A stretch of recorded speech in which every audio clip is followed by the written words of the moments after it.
Hey everyone, this is Cliff with Cold War Concealment, and I want to talk a little bit today about adjusting holsters.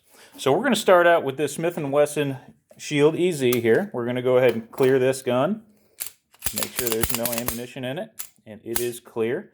And we have an Atlas inside the waistband holster that we're going to be using for this demonstration right now.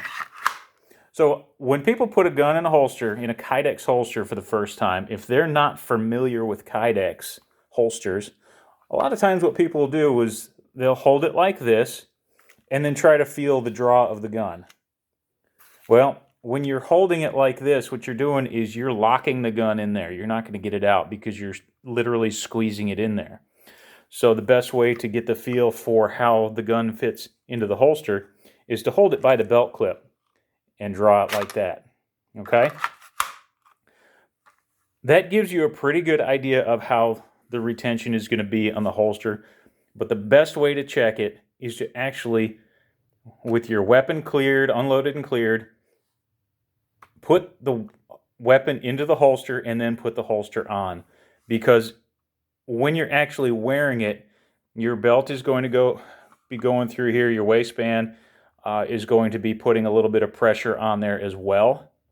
So that's the true test right there. And if it doesn't draw just right, what you can do is these screws right here are what adjust the tension on the holster. That's called your retention adjustment. Some holsters will have 2 screws. A lot of them will just have 1. It depends on the model. And if your holster is equipped with the mod wing, we call that a Peacekeeper style holster, it adjusts the same way. You just use these screws right here, either snug them down a little bit or loosen them a little bit. Now, a quarter of a turn on these screws does a good bit of adjustment, so don't go crazy with it. Just turn it a little bit at a time until you get it right. You may be putting the holster on and taking it off several times until you get it dialed in just the way you like it. But once you get it the way you like it, it should stay that way.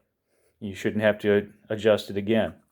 However, with that being said, I always recommend you inspect your gear every time you use it. Make sure this stuff isn't coming loose. Make sure these aren't coming loose. Make sure there are no cracks in the material. That's very unlikely, but it can happen. Okay? If it does, let me know.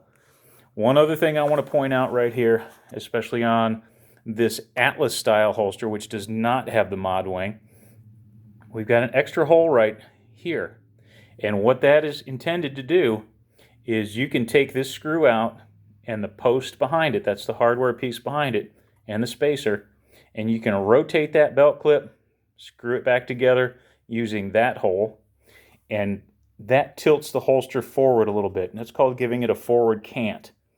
And if you're carrying your holster strong side, meaning on the side of your body, like about the 3 o'clock position or so, that brings the grip of the body in a lot closer to the body and doesn't cause this to print nearly as much. A lot of people also prefer carrying it with a forward cant because for a lot of people that makes for an easier draw. Okay, and that's a personal preference kind of thing, so you might want to experiment with that a little bit. Once you get everything set up just the way you like it, I do recommend you use some form of a thread locker on all the hardware.